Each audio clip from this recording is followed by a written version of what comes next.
Bismillahirrahmanirrahim. Assalamualaikum warahmatullahi wabarakatuh. Alhamdulillahi rabbil alamin wa bihi nasta'in ala umurid dunya waddin wal aqibatul muttaqin wa la udwana illa ala zalimin. Wa ashhadu an la ilaha illallah al-malikul haqqul mubin wa ashhadu anna Muhammadan abduhu wa rasuluh Sadiqul wa'dil amin wassalatu wassalamu ala ashrafil anbiya'i wal mursalin wa ala alihi wa ashabihi ajma'in wa man tabi'ahum bi ihsanin ila yaumiddin wa ba'd. Ikhwati fillah, para pendengar radio Roja Cilengsi, Roja Bogor, Roja Lampung, Roja Palembang, Roja Tanjung Pinang, Roja Berau, Roja Pontianak, Roja Kendari, dan roja-roja di kota lain. Para pendengar radio Tarbiyah Sunnah Bandung dan radio-radio lain yang ikut gabung, serta pemirsa Roja TV, pemirsa Persada TV, KSS TV, Kita TV, dan TV-TV lain, juga para netizen melalui akun manapun di mana saja Anda berada. Alhamdulillah, kembali kita berjumpa untuk melanjutkan kajian kitab Al-Irsyad ila Sahihil I'tiqad susunan Syekh Shalih Al-Fauzan hafizahullahu ta'ala. Kita sudah sampai pada bab tentang bid'ah, definisinya, batasan-batasan bid'ah, hukum bid'ah, dan seterusnya, termasuk juga sejarah awal munculnya kebid'ahan. Sekarang kita masuk ke penjelasan beberapa contoh kebid'ahan. Karena bid'ah ini merupakan kreasi manusia di bidang agama. Para agama ini fix dari Allah Azza wa Jalla. Sumbernya wahyu, sumbernya Al-Quran dan Sunnah, yang diaplikasikan oleh Nabi dan para sahabatnya di zaman dahulu. Sehingga apa yang tidak diamalkan di zaman Nabi dan para sahabatnya, berarti itu bukan bagian dari agama. Kalau bagian dari agama, pasti mereka mengamalkannya. Dan apa yang bukan bagian dari agama di zaman tersebut akan tetap bukan bagian dari agama ini sampai hari kiamat. Tapi kreasi manusia yang mestinya hanya berkreasi di bidang masalah-masalah duniawi, saking kreatifnya mereka juga berkreasi dalam masalah agama. Akhirnya kebid'ahan kontemporer ini beragam. Dan itu disebabkan karena kurangnya ilmu, merajalelanya kebodohan tentang agama, dan munculnya banyak duat atau orang-orang yang menyeru kepada kekeliruan sebagai bukti dari sudah dekatnya zaman ini kepada hari kiamat. Bersabda Nabi SAW, min asyratis sa'ah ayyaqillal ilmu wa yakthural jahlu. Di antara tanda-tanda kiamat adalah ilmu akan semakin sedikit, kebodohan akan semakin banyak. Bukankah orang semakin dekat ke kiamat semakin pintar? Bukan semakin sedikit ilmu, bahkan semakin banyak ilmu. Kenapa hadis menyatakan semakin akhir masa dari dunia ini, semakin dekat kepada hari kiamat, semakin sedikit ilmu, semakin banyak kebodohan? Karena yang dimaksud ilmu di sini adalah ilmu tentang agama. Orang yang faham agama semakin sedikit, baik orangnya maupun kualitas ilmunya. Kualitas dan kuantitas dari ilmunya termasuk pengamalannya. Dan yang dimaksud semakin merajalela kebodohan, maknanya adalah kebodohan tentang agama. Dari sini lahirlah banyak berbagai macam penyimpangan dalam masalah agama. Apa yang dahulu tidak ada, sekarang diada-adakan dalam perkara agama. Adapun berkreasi di bidang masalah duniawi bagus. Dulu belum ada kendaraan, sekarang ada. Dulu kendaraannya hanya binatang. Sekarang bermesin, sekarang bisa terbang. Itu dalam urusan duniawi, tidak dihukumi sebagai sebuah kebid'ahan dalam beragama, karena bukan urusan agama. Dahulu pakai onta, sekarang pakai pesawat. Tidak dikatakan bahwa pesawat itu bid'ah hanya karena tidak ada di zaman Nabi SAW, karena itu adalah bukan urusan agama. Dahulu tidak ada pesawat telepon, tidak ada internet, tidak ada TV, tidak ada radio, tidak ada teknologi. Sekarang ada. Apa itu urusan agama atau dunia? Dunia. Tidak dihukumi bid'ah. Silakan berkreasi dalam masalah itu. Adapun dalam perkara agama, maka kita ittiba, mengikuti nas Quran dan hadis yang sahih. Berkreasi di bidang agama melahirkan kebid'ahan dan merajalelanya sikap tasyabbuh, meniru-niru adat kebiasaan orang kafir yang kemudian diklaim sebagai pengamalan dari agama kita. Padahal pengamalan itu tidak ada di zaman Nabi dan para sahabat, tapi diadopsi dari agama lain. Persis seperti yang dikatakan oleh Nabi SAW, la tattabi'anna sunana man kana qablakum. Kalian pasti akan mengikuti kebiasaan orang-orang sebelum kalian, shibran bi shibrin, sejengkal demi sejengkal, sehingga seandainya mereka masuk ke lubang bayawak, kalian pasti akan mengikutinya. Nah, di antara beberapa contoh dari kebid'ahan yang dahulu tidak ada, sekarang ada dan dianggap bagian dari agama yang sangat agung. Pertama adalah adanya perayaan selamatan dari hari kelahiran Nabi SAW. Hari kelahiran itu bahasa Yunaninya Natal, bahasa Arabnya Maulid, bahasa kitanya ulang tahun, mengulang tahunkan Nabi SAW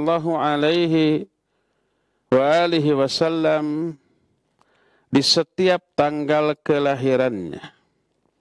Tasyabuh dengan orang-orang Nasrani yang merayakan hari kelahiran Nabiullah Isa alaihissalatu wassalam.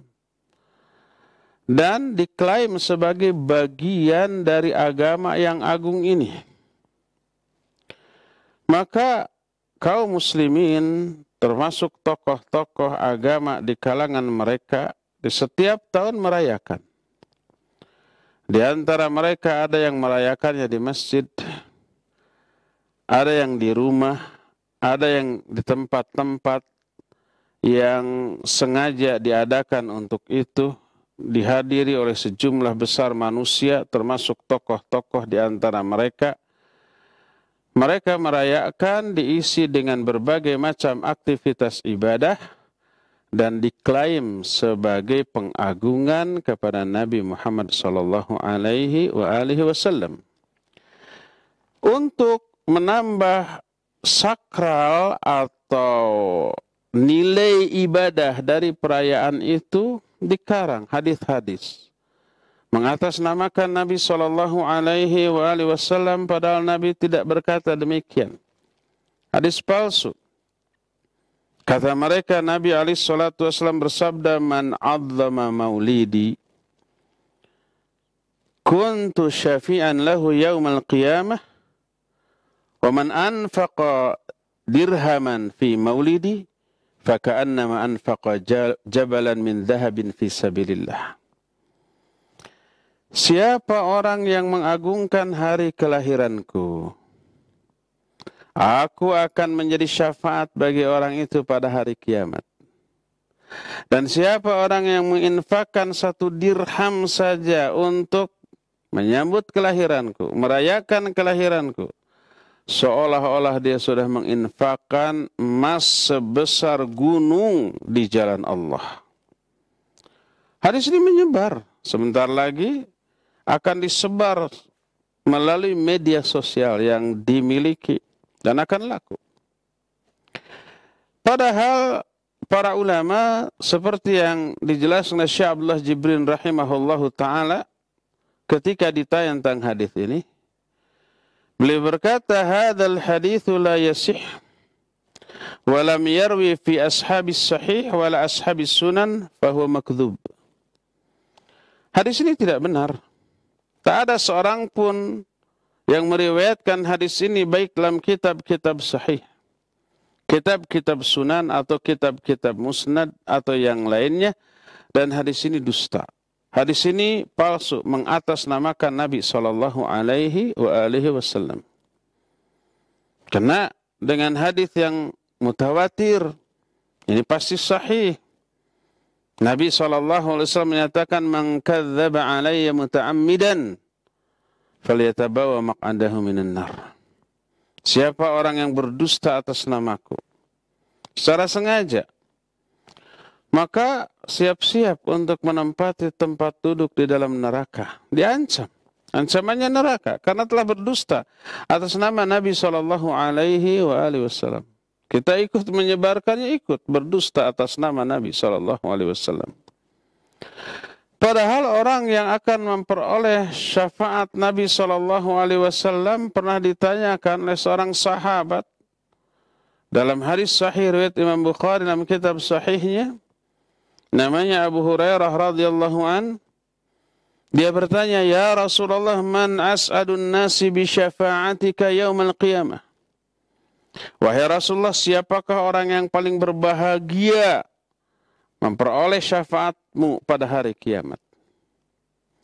Apa kata Nabi alaihi salatu wasallam? Laqad dhanantu ya Abu Hurairah alla yas'alani an hadzal hadithi ahadun qablaka lima ra'aitu min hirsika 'alal hadits. Aku sudah menyangka, wahai Abu Hurairah, tak ada seorang pun yang akan bertanya kepadaku tentang hal ini sebelum engkau, karena aku melihat begitu semangatnya, besarnya minatmu kepada hadis. Lalu beliau menjawab, as'adun nasi bi syafa'ati yaumal qiyamah man qala la ilaha illallah khalisatan min qibali nafsih. Manusia yang paling berbahagia dengan syafaatku pada hari kiamat bukan yang mengagungkan hari kelahiranku, bukan. Nggak ada itu. Tapi orang yang mengatakan la ilaha illallah secara ikhlas dari lubuk hatinya. Itu yang diterangkan oleh Nabi alaihi salatu wassalam, yang menjelaskan bahwa apa yang menjadi penyebab seseorang memperoleh syafaat dari Nabi alaihi salatu wassalam adalah orang yang mengatakan la ilaha illallah secara ikhlas. Umumnya perayaan ini selain tasyabbuh dengan orang-orang Nasrani, kadang-kadang di dalamnya itu ada keyakinan-keyakinan syirik, keyakinan-keyakinan batil, seperti meyakini hadirnya ruh Nabi SAW. Dibacakan nasyid-nasyid yang isinya menyanjung Nabi SAW sampai melebihi batas. Padahal Nabi SAW menyatakan, la tutruni kama ataratin nasara ibn Maryam, innama ana abdun faqulu abdullah wa rasuluh. Jangan kalian mengkultuskan aku sebagaimana orang-orang Nasrani mengkultuskan Ibnu Maryam. Aku hanyalah seorang hamba. maka katakanlah aku adalah hamba Allah dan utusannya. Yang dimaksud mengkultuskan di sini adalah al-ghulu fil madah, berlebih-lebihan di dalam memujinya sampai melebihi batas yang layak bagi seorang nabi. Nabi SAW manusia biasa. Tidak boleh didudukan pada posisi yang boleh disembah, dimintai, dikultuskan, diagungkan. Tapi sebagai manusia biasa, beliau juga sebagai seorang nabi dan utusan wajib dihormati, dimuliakan, diagungkan sampai pada batas yang dibolehkan, tidak boleh melebihinya. Dan pengagungan terbesar kepada Nabi SAW adalah mentaatinya, mengikuti sunnahnya, mengaplikasikannya dalam kehidupan kesehariannya. Itulah cara menghormati, mengagungkan Nabi SAW yang pas. Terlebih lagi kadang, tidak selamanya sih, tapi kadang ada perayaan kelahiran Nabi SAW yang diisi dengan musik, nyanyian, bahkan tarian.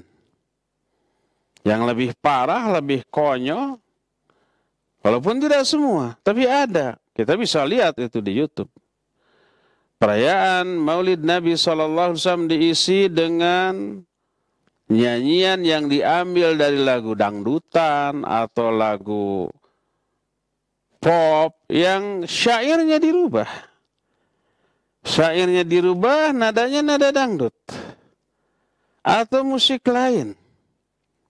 Yang biasa dilakukan oleh ahli maksiat, diadopsi, diganti liriknya, diganti syairnya, tapi nadanya sama dan jingkrak-jingkrakannya tidak ada bedanya. Memang tidak semua, tapi kadang-kadang ada. Dan itu merupakan sesuatu yang bertolak belakang dengan apa yang dibawa oleh Nabi SAW. Coba lihat umpamanya para ulama madhab. Kalau ulama madhab yang 4, Imam Abu Hanifah, Imam Malik, Imam Syafi'i, Imam Ahmad, tidak ada pernyataan mereka tentang maulid. Kenapa? Karena di zaman itu belum ada. Makanya mereka tidak berkomentar. Mereka hidup di abad ke-3 Hijriyah, saat itu belum ada perayaan dari Maulid Nabi SAW. Tapi ulama-ulama pengikut 4 imam madhab ini ada pernyataan tentang maulid ketika di zaman mereka perayaan maulid ini sudah menyebar. Di antaranya umpamanya Syekh Tajuddin Fakihani, seorang ulama Malikiyah yang hidup di abad ke-8 Hijriyah. Beliau menyatakan, la a'lamu li hadzal maulid aslan fi kitabin wala sunnatin wala yunqalu amaluhu an ahadin min ulama'il ummah alladzina hum al-qudwah fid din al-mutamassikuna bi atharil mutaqaddimin bal huwa bid'atun ahdathaha al-battalun. Kata Syekh Tajuddin Al-Fakihani, beliau menyatakan, aku tidak mengetahui ada dalil yang melandasi maulid ini baik dari Al-Quran ataupun dari sunnah. Tidak ada. Dan tidak dinukil amalan maulid ini dari salah seorang pun ulama-ulama umat yang menjadi ikutan dalam agama, yang berpegang teguh kepada athar-athar orang-orang terdahulu. Bahkan ini sebuah kebid'ahan yang diada-adakan oleh orang-orang batil. Wa syahwatun nafsin ightana bihal akkalun. Dan ini hanya pelampiasan syahwat, keserakahan terhadap makanan bagi orang-orang yang gembul, yang doyannya makan. Karena di dalam perayaan atau acara ini pasti akan ada acara makan-makannya. Berkata Imam Asy-Syatibi rahimahullah, beliau juga hidup pada abad ke-8 Hijriah, sekitar wafat tahun 790-an. Beliau berkata, "Fama'lumun anna iqamatal maulid 'ala al-wasfil ma'hud bainan nas bid'atun muhdathatun wa kullu bid'atin dhalalah." Sudah maklum bahwa mengadakan maulid dengan cara yang sudah dilaksanakan oleh manusia zaman sekarang adalah sebuah bid'ah yang diada-adakan dan seluruh bid'ah adalah sesat. Juga keterangan dari seorang ulama Syafi'iyah murid Imam Ibnu Hajar al-Asqalani rahimahullah, Imam As-Sakhawi. Beliau menyatakan aslu amalil maulid asy-syarif lam yunqal an ahadim minas salafis salih fil quruni thalathatil fadilah. Asal amalan maulid dari Nabi yang mulia ini tidak pernah dinukil, tidak pernah diriwayatkan dari salah seorang pun ulama-ulama salafus salih di 3 generasi yang awal yang utama. Bahkan berkata Imam As-Suyuti ketika mengomentari perkataan Abu Amr bin Al-Ala tentang maulid ini. Kata Imam As-Suyuti, walaqad ahsanal Imam Abu Amr bin Al-Ala haitsu yaqul la yazalu an-nasu bi khairin ma ta'ajjaba min al-'ajab. Hadza ma anna asy-syahr alladhi wulida fihi Rasul sallallahu alaihi wasallam wa huwa Rabiul Awwal huwa bi'ainihi asy-syahrul ladzi tuwfiya fihi falaysa al-farah bi aula minal hazan fihi. Ini yang jarang atau yang luput dari perhatian orang, jarang diperhatikan oleh orang.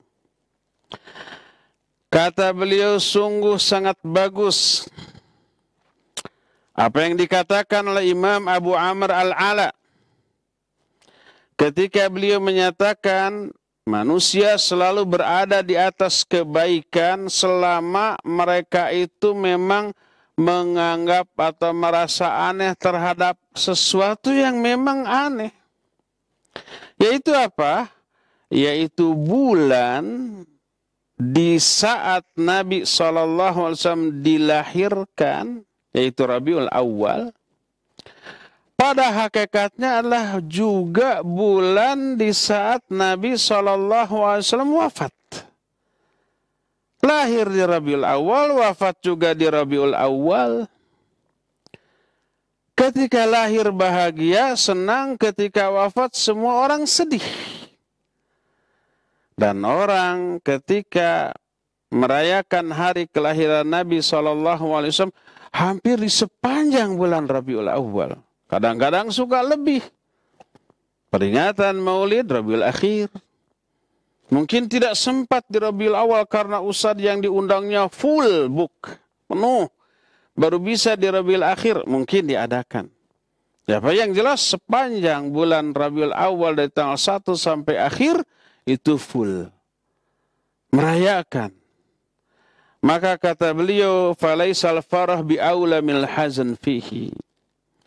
Oleh karena itulah maka menampakkan kebahagiaan di bulan itu tidak lebih utama daripada menampakkan kesedihan di bulan itu, karena bulan itu pula Nabi SAW wafat yang semestinya orang-orang semuanya merasakan kepedihan dengan kepergian beliau meninggalkan dunia ini. Berkata Imam Ibnul Hajj, menukil perkataan gurunya Al-Allamah Al-Ansari rahimahullah.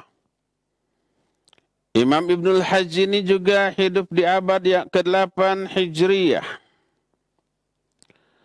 Ketika mengomentari tentang maulid ini, beliau menyatakan, fa'in khala ay amalul maulid minhu ay minas sima' wa amalu ta'aman faqat wa nawa bihil maulid wa da'i ilaihil ikhwah wasallama man kulla ma taqaddama dhikruh ay minal mafasid fahuwa bid'atun binafsi niyatihi faqat id inna dzalika ziyadatun fid din.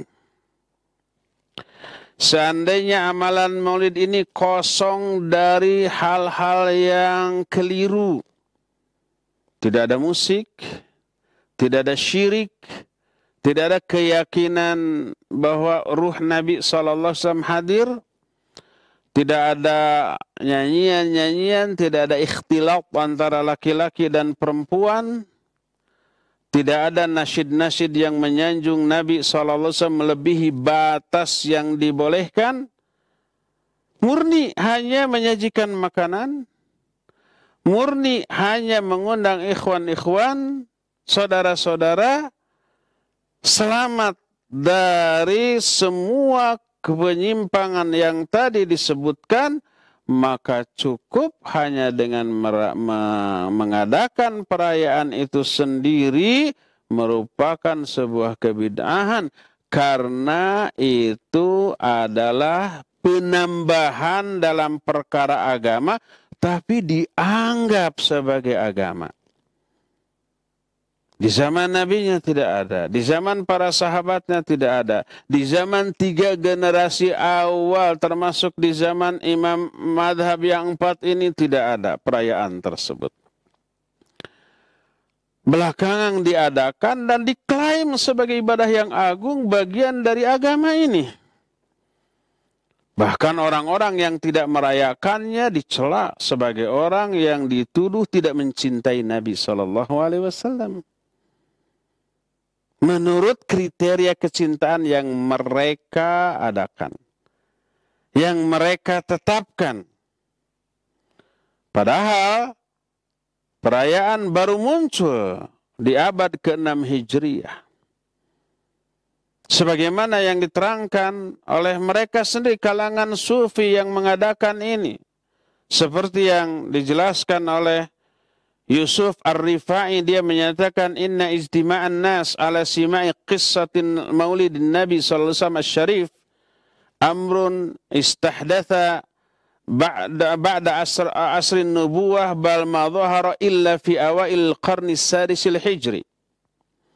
Sesungguhnya berkumpulnya manusia untuk mendengarkan kisah kelahiran Nabi sallallahu alaihi wasallam yang mulia adalah perkara yang baru diadakan setelah tahun kenabian, bahkan mulai muncul di awal-awal abad ke-6 Hijriah.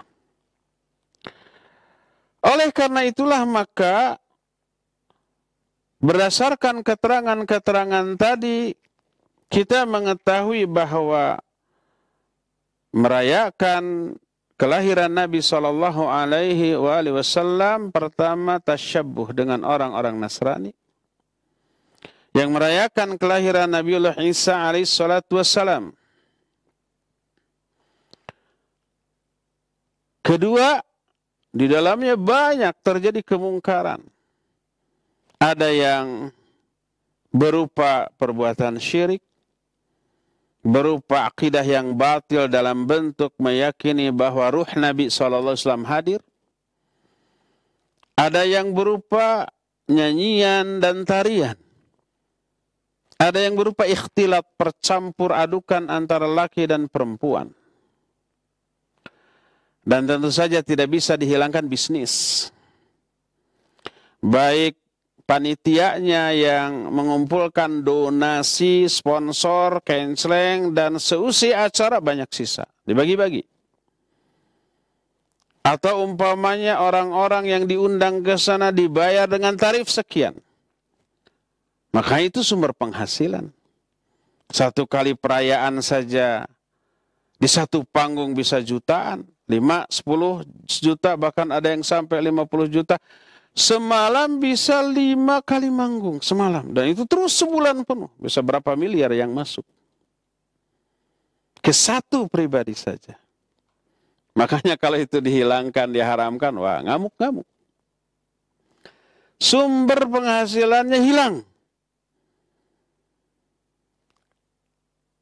Dan banyak lagi yang lain-lainnya. Berkata Syekhul Islam Ibn Taimiyah rahimahullah dalam kitab Iqtida' Siratim Mustaqim, Kata beliau, wa kadzalika ma yuhdithuhu ba'dun nas imma mudahatu lin-nasara fi miladi Isa alaihi salatu wassalam wa imma mahabbatan lin-nabi sallallahu alaihi wasallam wa ta'dhiman min ittikhadi maulidin nabi sallallahu alaihi wasallam idan ma ikhtilafin nasi fi maulidihi fa inna hadha lam yaf'alhu as-salaf walau kana hadha khairan mahadda aw rajihan la kana as-salafu ahaqqa bihi minna fa innahum kanu ashaddu mahabbatan lin nabi sallallahu alaihi wasallam wa ta'dhiman lahu minna wa hum 'ala al-khairi ahras wa innama kanat mahabbatuhu wa ta'dhimuhu fi mutaba'atihi wa ta'atihi wa ittiba'i amrihi wa ihya'i sunnatihi batinan wa zahira wa nashri ma bu'itha bihi wal jihadi ala dhalika bil qalbi wal yadi wal lisan fa inna hadhihi tariqatus sabiqin al awwalin minal muhajirin wal ansar walladzina ittaba'uhum bi ihsan. Kata Syekhul Islam, demikian pula apa yang diada-adakan oleh manusia. Mungkin maksudnya menyerupai Nasrani dalam merayakan kelahiran Nabi Isa alaihissalatu wassalam. Atau menunjukkan kecintaan kepada Nabi SAW dan mengagungkannya dalam bentuk menjadikan kelahiran Nabi sebagai perayaan. Walaupun manusia ikhtilaf dalam hal waktu lahirnya Nabi SAW. Maka hal itu tidak pernah diamalkan oleh generasi salaf seorang pun. Seandainya perayaan ini baik, pastilah baik-baiknya itu murni baik atau lebih banyak kebaikannya. Pastilah generasi salaf akan lebih dahulu lebih berhak daripada kita untuk mengamalkannya. Karena mereka adalah manusia-manusia dengan kadar kecintaan paling tinggi kepada Nabi SAW dan kadar paling besar mengagungkan Nabi SAW dibanding kita. Mereka itu lebih bersemangat dalam meraih kebahagiaan, dalam meraih kebaikan. Tapi mereka tidak mengamalkannya. Hanyalah kecintaan mereka kepada Nabi SAW, pengagungan mereka kepada Nabi SAW adalah dalam hal mengikutinya, mentaati dan mengikuti perintahnya, menghidupkan sunnahnya baik lahirnya ataupun batinnya, menyebarkan ajaran yang dibawa olehnya dan berjihad dalam hal itu dengan hati, tangan dan lisan mereka. Karena itulah jalan hidup orang-orang terdahulu yang mula-mula masuk Islam dari kalangan muhajir dan ansar dan orang-orang yang mengikuti mereka di dalam kebaikan. Selain itu, perayaan kelahiran Nabi SAW ini akan membuka pintu-pintu keburukan yang lainnya. Berupa apa? Nanti lahir perayaan hari kelahiran tokoh-tokoh agama yang memiliki pengaruh yang banyak. Lahir perayaan kelahiran wali anu, ulama anu. Bisa-bisa nanti setiap sahabat agung dirayakan hari kelahirannya. Abu Bakar, Umar, Uthman, Ali, dan yang lain-lainnya. Bisa-bisa hari kelahiran Imam Abu Hanifah nanti dirayakan oleh para pengikutnya. Imam Malik dirayakan oleh pengikutnya hari kelahirnya. Imam Syafi'i, Imam Ahmad, bisa begitu. Dan begitulah lalu dianggap sebagai bagian dari agama ini yang memiliki nilai yang agung dan pahala yang besar. Padahal tak ada keterangan tentang hal itu. Baik dari Al-Quranul Karim maupun dari hadis-hadis Nabi Sallallahu Alaihi Wasallam yang sahih. Berdasarkan hal itulah maka wajib kita mencintai, mengagungkan, menghormati Nabi Sallallahu Alaihi Wasallam sebagaimana yang dilakukan oleh para sahabat, para tabi'in dan tabi'un tabi'in, terutama 3 generasi awal dari umat ini. mereka mengagungkan Nabi SAW dan menghormatinya dengan cara mengikutinya. Mengikuti ajarannya, berpegang teguh kepada sunnahnya, mengaplikasikan seluruh Al-Quran dan As-Sunnah tanpa menambah, apalagi mengurangi, apalagi merubah-rubah, apalagi tambahan yang kita masukkan yang berasal dari kultur, dari budaya, dari pikiran, dari hawa nafsu kita, lalu diklaim, dianggap, bahkan diyakini sebagai bagian dari agama ini. Enggak seperti itu yang dilakukan oleh para sahabat dan 3 generasi awal dari umat ini. Ya, inilah contoh kebidahan yang pertama yang sekarang marak dilakukan oleh kaum muslimin di seluruh dunia. Bahkan beberapa tahun yang lalu saya dapat kiriman sebuah video dari negara lain. Video itu disebarkan pada saat bulan Rabiul Awal. Apa isinya? Isinya orang-orang berkumpul, kemudian memakai gamis, kemudian ada kue bolu, kemudian ada lilin, kemudian ditiup, lalu bernyanyi happy birthday ya Rasulullah, happy birthday ya Rasulullah, kayak gitu. Diulang tahun kan. Yang itu mereka anggap sebagai bentuk kecintaan mereka kepada Nabi SAW. Tapi bentuk kecintaan yang tidak pernah dicontohkan oleh para sahabat dan para ulama terdahulu. Yang mereka lakukan justru bertolak belakang dengan nas hadis. Man tashabbaha biqaumin fahuwa minhum. Siapa orang yang menyerupai kebiasaan suatu kaum, seperti mengulang tahunkan, itu kebiasaan suatu kaum, maka dia termasuk kaum mereka. Bukan termasuk kaumku, kaum Nabi SAW. Yuk kita kembalikan seluruh pemahaman dan pengamalan agama kita sebatas apa yang diterangkan oleh para ulama terdahulu dalam kitab-kitab mereka.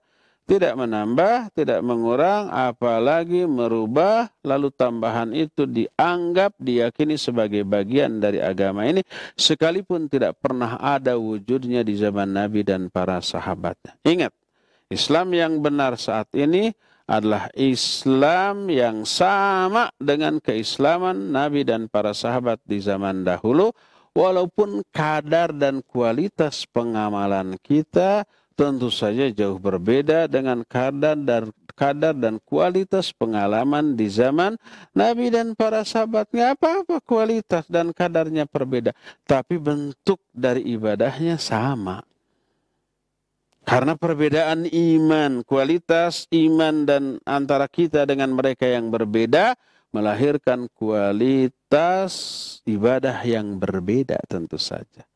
Tapi bentuk ibadahnya sama dengan apa yang mereka lakukan. Ya, inilah penjelasan dan kajian kita di sore hari ini yang menjelaskan salah satu bentuk di antara bentuk-bentuk kebidahan. Insya Allah bentuk-bentuk lainnya akan kita teruskan di hari Jumat yang akan datang. Kita masih punya sisa waktu untuk bertanya jawab. Dan untuk mengatur tanya jawab ini saya kembalikan kepada Al-Akh Al-Fadil Abu Luqman di studio Radio Roja Cilengsi. Falyatafadhal mashkura wa sallallahu ala nabiyina Muhammadin wa ala alihi wa wasallam. Silakan. Jazakallahu khairan Ustaz atas nasihatnya yang telah antum sampaikan. Semoga bermanfaat bagi kita semua. Dan kami sampaikan kepada Anda, sahabat Roja dimanapun Anda berada, Anda dapat berpartisipasi dalam sesi tanya jawab ini. Baik, pertanyaan pertama Ustadz, kita angkat pertanyaan dari pemirsa Roja TV di Padang Ustadz, Sumatera Barat.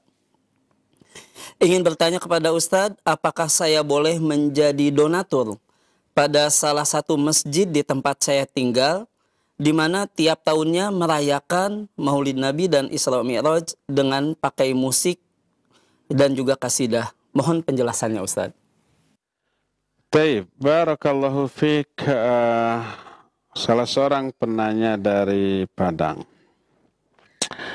Kalau ada sebuah masjid Masjid itu dipakai kebaikan berupa sholat yang 5 waktu, kemudian belajar membaca Al-Quran untuk anak-anak, dan kebaikan lainnya. Tapi ada juga keburukan-keburukan berupa dipakai latihan-latihan musik, tabur alat-alat musik, nyanyi-nyanyi, bahkan perayaan-perayaan yang dianggap ibadah padahal tidak ada asalnya dalam Islam. Kita harus merinci. Pertama, kita juga sholat di sana. Kita suka sholat di sana. Dan sholat di sana ya bagus, nggak masalah. Selama imamnya benar umpamanya. Selama sah sholat si imam untuk dirinya, maka sah juga keimamannya untuk kita sebagai makmumnya. Kita sholat di sana. Bahkan anak kita belajar membaca Iqra umpamanya di sana juga, karena nggak ada alternatif lain. Maka boleh kita menyumbang ke masjid itu untuk keperluan-keperluan umum. Fasilitas umum yang dibutuhkan oleh jamaah. Membayar listriknya, membayar airnya, membayar kebersihannya, marbotnya, dan seterusnya. Dan itu dipakai bersama untuk kebaikan. Kita sholat di sana, kita wudhu di sana. Kadang-kadang kita ikut ke WC di sana. Maka menyumbang masjid untuk keperluan itu, walaupun kadang-kadang di sana ada hal-hal yang menyimpang, maka nggak masalah menyumbang. Adapun menyumbang secara khusus untuk acara-acara tertentu. Ada acara yang menurut keyakinan kita ini bukan dari Islam, tapi dianggap bagian dari Islam. Lalu kita menyumbang. Itu yang tidak boleh. Untuk acara penyimpangan yang secara khusus tidak boleh. Untuk kemaslahatan umumnya maka dibolehkan. Untuk membangun WC-nya, untuk membangun tempat wudhunya, untuk umpamanya karpet tempat sholatnya, dan kita juga suka sholat di sana, maka insya Allah tidak masalah. Wallahu a'lam bishawab. Silakan lagi. Jazakallahu khairan Ustaz atas penjelasannya, dan untuk pertanyaan berikutnya kami undang Anda melalui line telepon. Kami persilahkan. Iya. Halo, Assalamualaikum warahmatullahi wabarakatuh. Waalaikumsalam warahmatullahi wabarakatuh. Dengan siapa di mana, Ibu? Ini dari Ana di Lampung. Silahkan, Ibu. Assalamualaikum warahmatullahi wabarakatuh, Pak Ustaz. Semoga Allah selalu melindungi pada Pak Ustaz dan keluarga. Amin. Ana dari Lampung ingin bertanya. Ana hidup di lingkungan yang hidupnya penuh dengan dosa. Namun, Ana memang tidak ikutinya dari orang tua Ana. Tapi kalau Ana ini sering diminta sumbangan untuk acara Maulid Nabi, didatangkan Ana di toko Ana. Padahal Ana pindah dari kampung itu di sebelahan. Jadi Ana, bagaimana Ustadz mau pelaknya bingung. Karena selama ini Ana belum tahu kalau itu dilarang menyumbang, tapi Ana tidak pernah mengikutinya. Cuman Ana memberikan sumbangan. Jadi kayak seperti gimana Pak Ustadz solusinya Ana ini? Baik. Minta tolong dikasih pengarahannya Pak Ustadz. Baik, Ibu. Jazakumullah khairan. Assalamualaikum warahmatullahi wabarakatuh. Waalaikumsalam warahmatullahi wabarakatuh. Tafadhol Ustaz.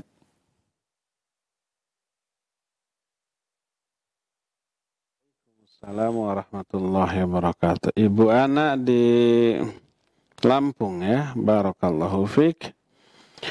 Taib, ini masalah yang dialami oleh banyak ikhwan dan akhwat di hampir semua tempat. Dialami oleh para asatid juga, iya. Saya mengalami juga. Bagaimana cara mengantisipasinya? Agar kita tetap istiqamah di atas keyakinan yang kita yakini kebenarannya tanpa menimbulkan konflik dengan lingkungan sekitar. Sebab lingkungan kita majemuk. Tidak ada yang satu warna. Selalu ada yang pro dan ada yang kontra. Kita tidak sendirian, tapi banyak. Tapi ya, kita harus bijak-bijak dalam mensiasatinya.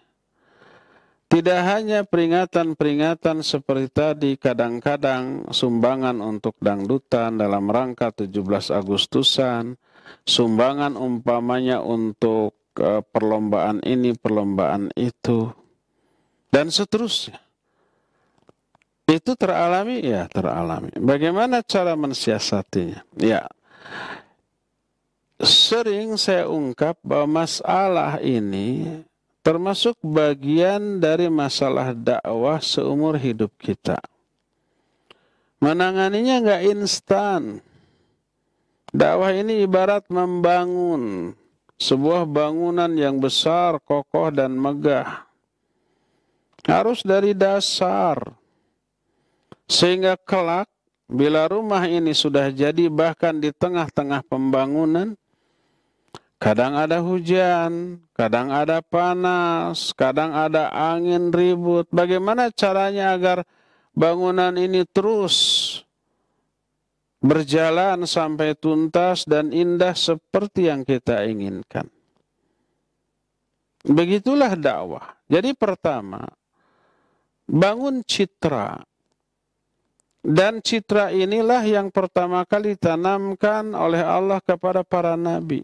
Para nabi adalah manusia terbaik di zamannya masing-masing.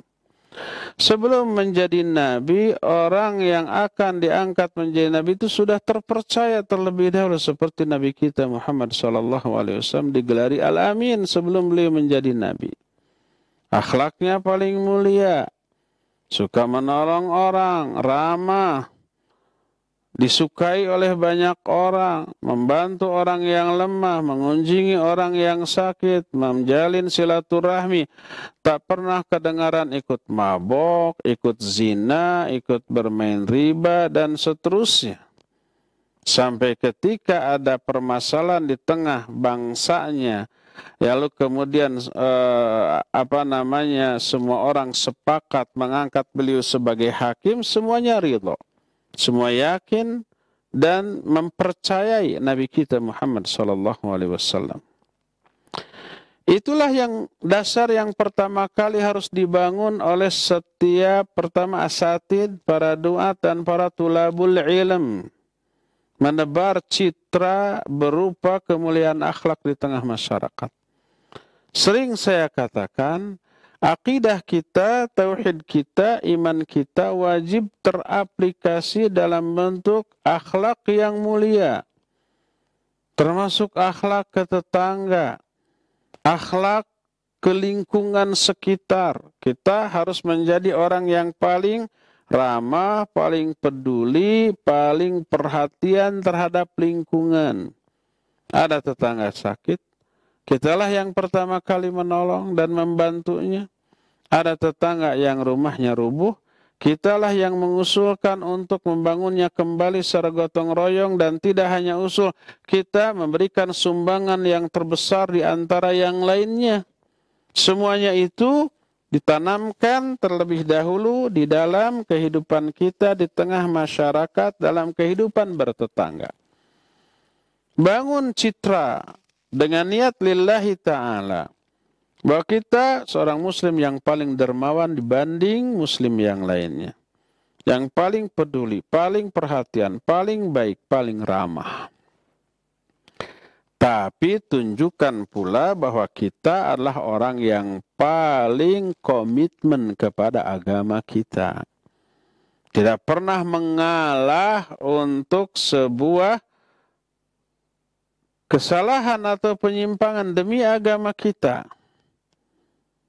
Nah, jadi kalau sudah terbangun dua hal ini pertama, kita orang paling ramah, peduli, paling dermawan kepada sesama. Kedua, orang yang dianggap paling loyal kepada agama ini.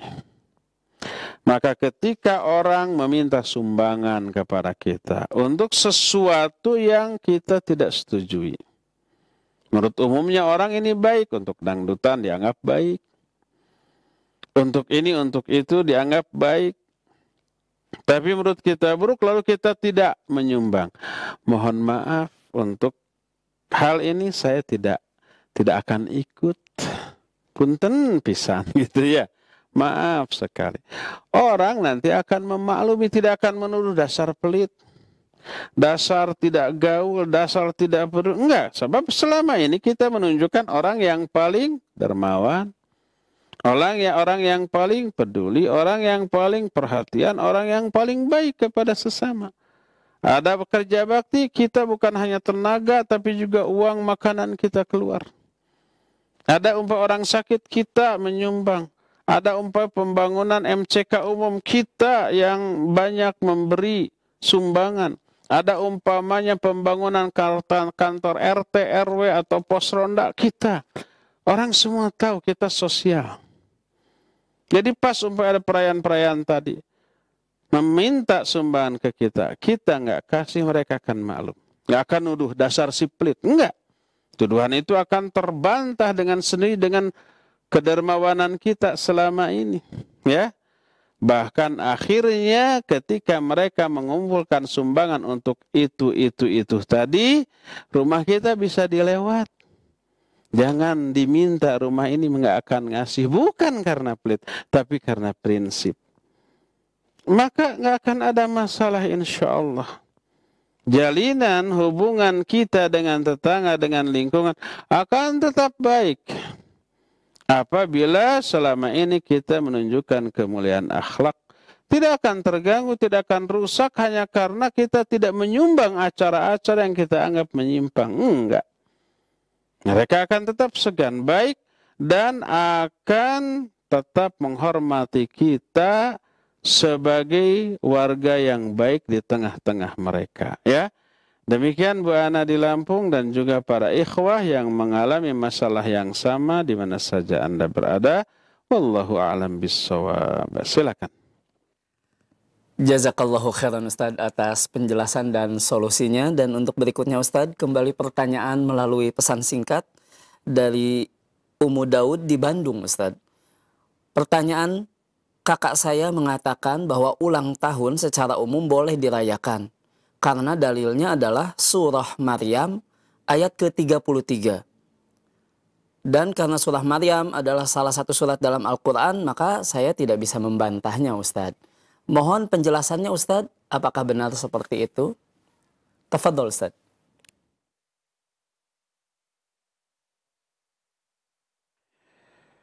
Iya, barakallahu fiik, Ummu siapa? Daud di Bandung. Malah orang Bandung yang bertanya. Salah satu di antara dalil yang dijadikan bolehnya ulang tahun adalah surah Maryam ayat 33. Tentang kelahiran Nabiullah Isa alaihissalatu wassalam. Di ayat tersebut Allah subhanahu wa ta'ala menyatakan, wassalamu alayya yawma wulidtu yawma amutu wa yawma ub'athu hayyan. Kata Allah Azza wa Jalla, berkata Nabiullah Isa alaihissalatu wassalam, ketika beliau masih bayi, masih merah di pangkuan ibunya, ibunya waktu itu nggak bisa bicara, tanya nih anak. Maka anak yang masih bayi itu kemudian berbicara, memberitahukan siapa dirinya, bahwa dirinya adalah Nabiullah, utusan Allah, orang yang sangat berbakti kepada ibu dan seterusnya. Kemudian di ayat yang ke-33 itu, wassalamu alayya yauma wulidtu, keselamatanlah atas diriku pada hari ketika aku dilahirkan, dan pada hari ketika aku mati, dan pada hari ketika aku dibangkitkan kembali atau dihidupkan kembali. Ayat ini menjelaskan bahwa Nabiullah Isa akan dilimpahkan keselamatan ketika lahir, ketika mati, dan ketika nanti dibangkitkan kembali.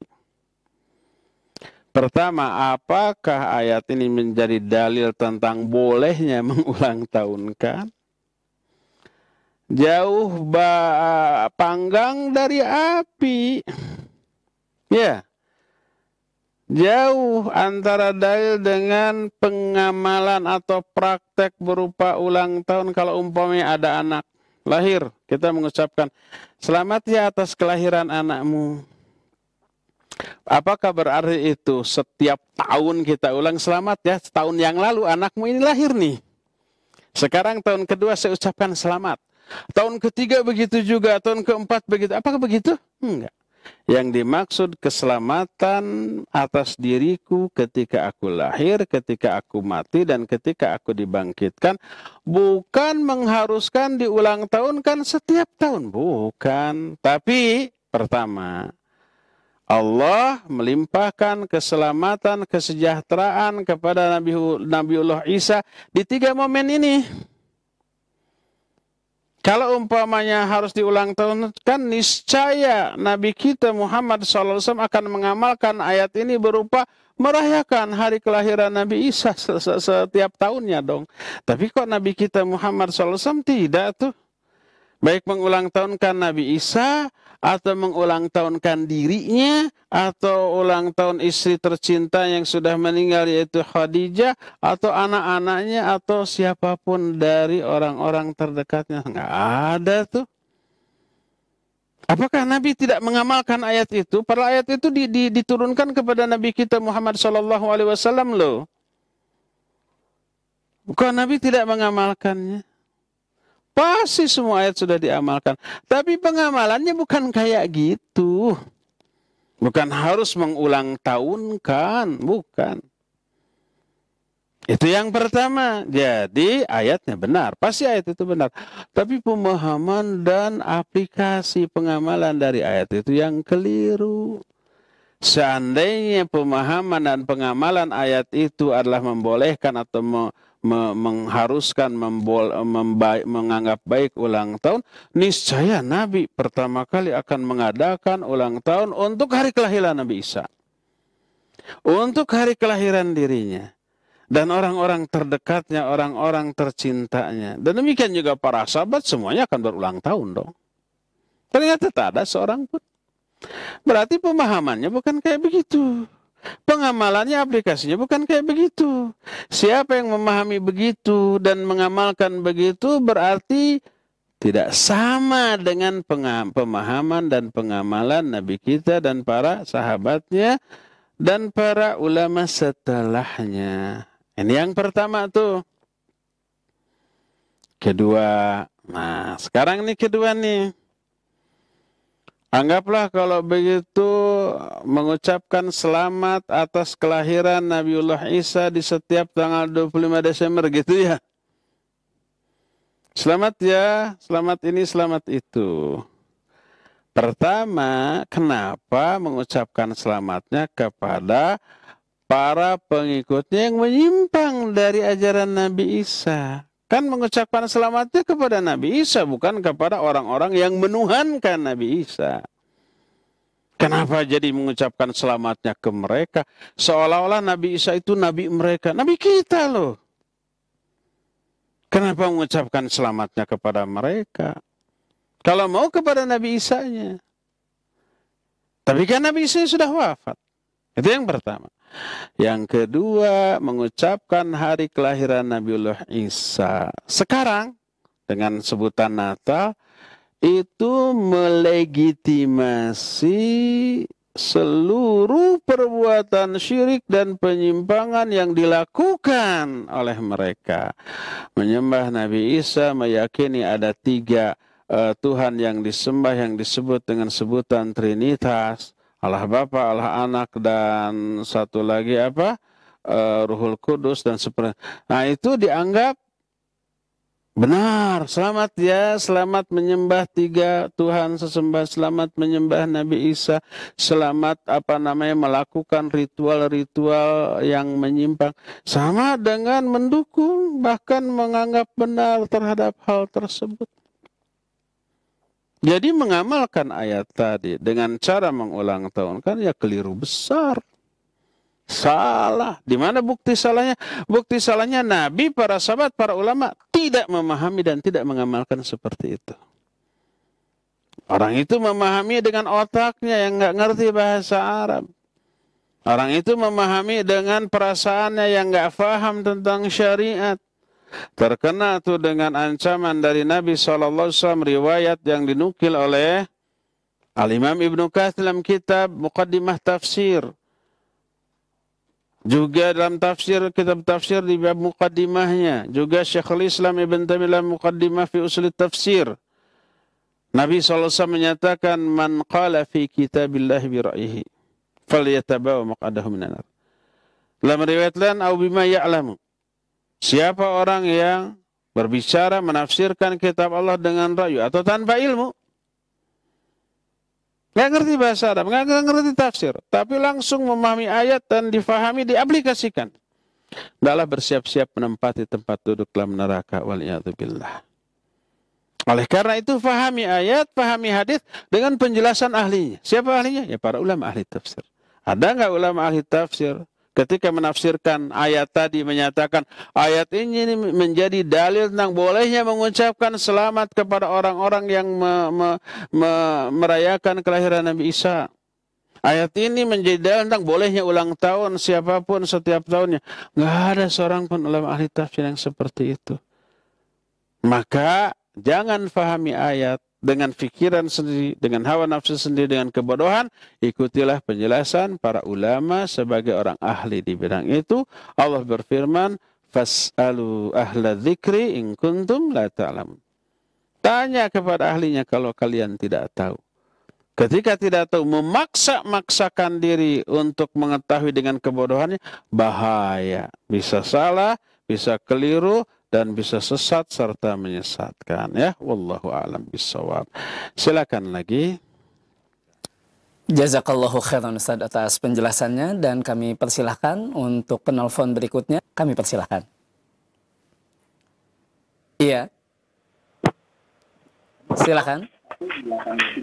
Ya, Waalaikumsalam. Bisa dikecilkan terlebih dahulu Bapak televisi atau radionya? Ya. Assalamualaikum. Waalaikumsalam warahmatullahi wabarakatuh. Dengan siapa di mana Bapak? Pak Man. Di mana Pak? Dari Padang. Oh, silakan Bapak Man. Dari Pak Man dari Padang. Pak Man. Iya, silakan Pak. Mau tanya Pak. Ini ya tadi Ustadz saya dengan apa uraian Ustadz sangat senang sekali. Baik, silakan pertanyaannya Pak. Jadi tapi yang saya perlu pertanyakan, tadi Ustadz menyatakan bahwa ada orang memperingati hari Maulid itu, ada yang pakai apa? Pakai dangdut. Apakah Ustadz pernah mendengarnya? Saya nggak pernah mendengar itu. Kok Ustadz bisa menyatakan itu? Di mana? Tolong dijelaskan. Dan kita menyebarkan yang nggak jelas gitu. Baik. Yang kedua, silakan yang kedua Pak. Apa tadi itu? Masalah ini, masalah antara orang Yahudi dengan Islam. Itu kan ada katanya kalau Islam itu dulu kata Nabi kan peliharalah janggut kamu dan potonglah kumis kamu. Sekarang saya lihat banyak dari orang-orang, saya lihat juga Ustadz pakai kumis. Apakah ini sunnah gitu? Baik. Baik, ya. Cukup Bapak? Yang ketiga, saya lupa baik. Apa lagi? Cukupkan dua dulu ya Pak ya. Berikan kesempatan yang lain. Ustaz menyatakan bahwa baik, jazakallah khairan Bapak. Dua pertanyaan cukup, tafadhol Ustaz. Paman di Padang ya. Pertama, saya tadi mengatakan ada maulid yang dangdutan. Apa saya ngarang, mengada-ada, atau pernah lihat? Saya tidak pernah lihat langsung, tapi saya tidak mengarang. Saya dapat videonya dan Bapak bisa lihat di YouTube videonya di mana orang tagonian di panggung menyanyikan lagunya nadanya nada dangdut, cuma liriknya yang dirubah. Syairnya yang dirubah menjadi Islami. Tapi ada jingkrak-jingkraknya ada. Dan videonya itu viral, banyak Pak. Saya tidak sengaja membuka YouTube lalu mencari-cari itu. Masuk ke HP saya. Masuk dalam rangka untuk menjelaskan nih ada yang begini. Lalu apa bedanya dengan dangdutan? Karena nyanyi dangdut, cuma yang bedanya syairnya aja yang dirubah. Joget-jogetnya sama. Pakai kerudung, anak ABG yang sudah baligh ya, usianya sudah remaja, sudah baligh. Dan itu dilombakan dalam rangka peringatan hari-hari besar Islam. Bapak bisa lihat di YouTube ya, itu yang pertama. Yang kedua, Nabi SAW menyatakan pelihara jenggot dan potong kumis. Tapi kok saya pakai kumis? Iya, yang dimaksud potong kumis itu ya, artinya boleh kalau kumis itu dipotong dan sunnah. Panjang lagi, ya panjang lagi. Tapi nanti saya potong lagi. Tapi kalau umpamanya tidak dipotong bisa menutupi bibir. Adapun jenggot tidak, dibiarkan apa adanya. Kalau yang copot sendirian ya nggak masalah. Ketika disisir umpamanya ada yang copot nggak masalah, nggak perlu diambil, diterapkan lagi, ditempel lagi, nggak perlu, nggak akan bisa.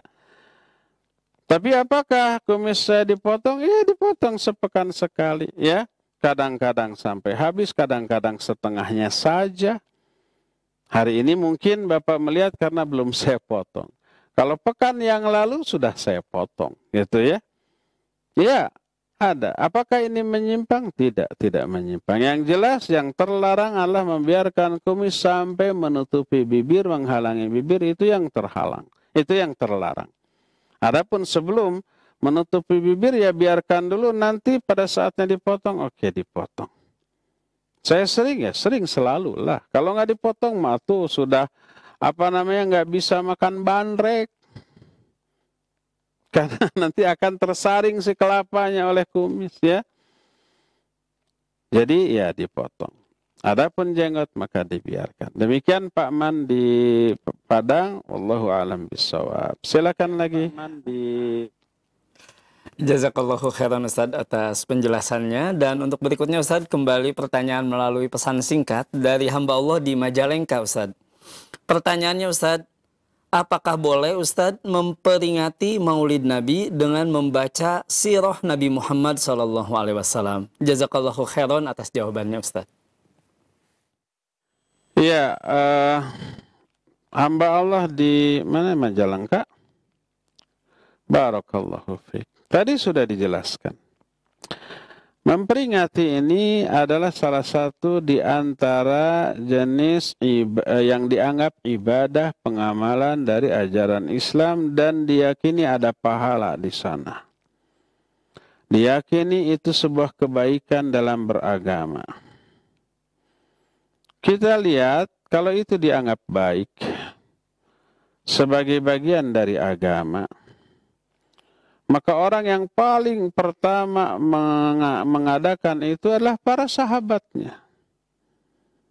Para sahabat setelah Nabi wafat mungkin akan ngumpul. Yuk ceritakan bagaimana kisah perjuangan Nabi di awal-awal. Demikian juga para tabi'in, tabi'ut tabi'in. Apakah mereka demikian? Tidak, tidak demikian. Apakah mereka lalai? Mustahil mereka lalai dalam menghormati Nabi SAW. Apakah mereka tidak tertarik terhadap keutamaannya? Mustahil mereka tidak tertarik, tapi kita tertarik. Mereka adalah orang yang paling tertarik terhadap pahala kebaikan. Sekecil apapun kebaikan, mereka pasti akan kejar. Beda dengan kita. Tahajud saja kebaikannya super besar. Banyak di antara kita yang melalaikannya. Itu sunnah Nabi yang sangat luar biasa. Jadi bukan karena mereka lalai, bukan karena mereka tidak tertarik, tapi mereka menganggap itu bukanlah kebaikan dari agama ini. Oleh karena itulah maka apa yang tidak diamalkan sebagai pengamalan agama di zaman tersebut, di zaman Nabi dan para sahabat, sudah. Kita jangan amalkan. Dan pengamalan agama yang mereka amalkan yang harus kita ikuti jauh lebih banyak lagi. Anehnya kita, yang jelas nasnya ada, tidak kita amalkan. Yang tidak ada nasnya, kita pertahankan mati-matian. Ya, demikian. Wallahu a'lam bishawab. Silakan lagi. Jazakallahu khairan Ustaz atas penjelasannya. Dan berikutnya kita angkat kembali pertanyaan melalui line telepon. Kami persilahkan. Iya. Assalamualaikum. Waalaikumsalam warahmatullahi wabarakatuh. Dengan siapa di mana Bapak? Dari Pak Dalis di Kumbu, Sumatera Barat. Masya Allah. Silakan Bapak. Ini Ustaz. Mohon maaf Bapak, tampaknya televisinya mengganggu atau terjadi feedback karena ada suara televisi. Mohon dikecilkan atau dimatikan terlebih dahulu televisinya Bapak. Ya udah. Silakan Bapak. Ini di kampung kami ini Ustaz, ini bikin rumah baru Ustaz. Tanda syukurnya gitu diazankan, terus sholat berjamaah di sana. Oh, mohon maaf tampaknya terputus, tapi insya Allah mungkin garis besar pertanyaannya sudah bisa ditangkap Ustaz. Tafadhol Ustaz. Salat berjamaah di sana. Kalau pertama mengadzankan rumah baru dan dianggap sebagai bagian dari agama, dan pasti kalau azan itu dianggap bagian dari agama, maka tidak ada sunnahnya. Nabi SAW tidak pernah memerintahkan atau mengisyaratkan kalau kalian memiliki rumah baru maka adzankan di sana. Enggak, ya. Atau umpamanya ke para sahabatnya, kalau kamu punya rumah baru, maka adzankan terlebih dahulu sebelum ditempati. Nggak pernah ada. Jadi tidak ada tuntunannya mengadzankan rumah baru. Kedua, boleh nggak sholat berjamaah di sana? Tergantung. Kalau sholat berjamaahnya adalah sholat fardu, sementara ada masjid yang ada di sana, maka tidak boleh. Tidak boleh mengadakan sholat berjamaah di rumah pada ada masjid di sana. Wajib lelaki mengadakan sholat berjamaah di masjid. Kecuali kalau ada uzur. Uzurnya umpah hujan besar. Silakan sholat di rumah berjamaah dengan keluarga. Atau uzurnya umpah masjidnya di lockdown karena ada pandemi. Karena ada virus, karena ada wabah, masjid semuanya ditutup. Silakan berjamaah di masjid, di rumah masing-masing dengan anggota keluarga, ya. Nah, adapun kalau tidak ada uzur seperti itu, maka tidak boleh sholat fardu berjamaah di masjid. Nah, sekarang kalau sholat sunat boleh, boleh. Sebagaimana seorang sahabat. Beliau, sahabat ini mengundang Nabi SAW agar Nabi sholat. Pertama kali sholat di rumahnya. Nabi SAW datang. Kemudian bertanya di bagian mana saya harus sholat? Di sini. Lalu Nabi sholat dan dia bermakmum di belakangnya dan dengan anggota keluarganya. Sholat apa? Sholat sunnah. Maka dibolehkan. Kita umpamanya mengundang orang untuk sholat sunnah di rumah kita. Sebagaimana Nabi SAW memenuhi permintaan seorang sahabat, nanti aku akan selalu sholat sunnah di tempat itu. Boleh seperti itu, ya.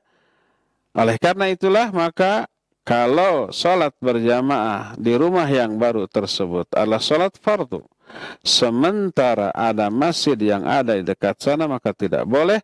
Adapun kalau umpah sholatnya sholat sunnah berjamaah, maka dibolehkan karena Nabi SAW pun memenuhi permintaan seorang sahabat yang meminta beliau untuk sholat di rumahnya, kemudian beliau sholat dan diikuti oleh keluarga tersebut secara berjamaah. Tapi itu hanyalah sholat sunnah saja.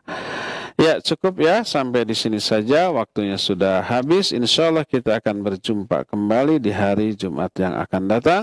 Subhanakallahum bihamdik, asyhadu an la ilaha illa anta, astaghfiruka wa atubu ilaik. Walhamdulillahirabbil alamin, wa sallallahu ala nabiyina Muhammadin wa ala alihi wa ashabihi wasallam. Wassalamualaikum warahmatullahi wabarakatuh.